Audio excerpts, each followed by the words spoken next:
সমস্যা পেয়েছেন আপনি ভাই? এইটাই আমরা এখানে খাইতে আসছিলাম বুঝছেন। কালকেও গেছে, কালকেও আমরা খাইছি এখানে। আমাদের ৭,৩৫০ টাকা বিল হয়েছে এখান থেকে। আমরা খেয়ে গেছি, তা খাবারটা আমরা সময় ওরকমভাবে দেখি নাই।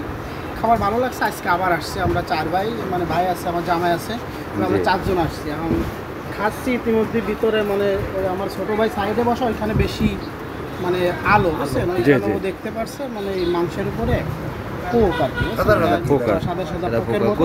লক্ষ্য করে এই যে এইখানে আছে, এই যে এইখানে আছে, এই যে এইগুলো কি দেখা যাচ্ছে যে মরিচার মতো দেখাচ্ছে? এই যে এইটা, এই সাদা এগুলো কি পোকা? সবই পোকা ভাই। হ্যাঁ, আমরা দেখে এই যে এই যে সাদা এটা, এই যে এগুলো। জি জি। তারপর কেশিয়ার। এটা কার হোটেল ভাইয়া? হোটেলটা কার আমি তো আসলে নাম সঠিক জানি না। হোটেলের মালিকের নাম? না, আপনি নাম কি? হোটেলের মালিকের নাম কি ভাই? হোটেলের মালিকের নাম কি? কি নাম বলেন?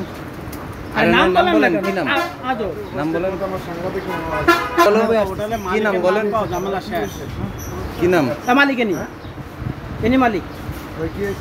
এই যে ডিসপ্লেতে এই গোশ আনছিল কে? গোশ আনছিল হাকিম ভাই। কে আনছিল? হাকিম ভাই। কোথার থেকে আনছিল এই গোশ? গোশ আনছিল মান্নুর দৈদ্য গুনাপাড়া।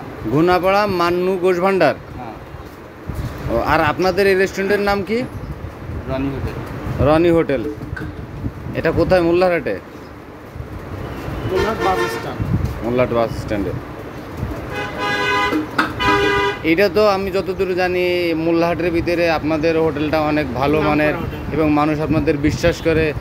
বিশ্বাসের জায়গায় আপনাদের খাবারে এই রকমের এটা তো আসলে বোধগম্য হয় না।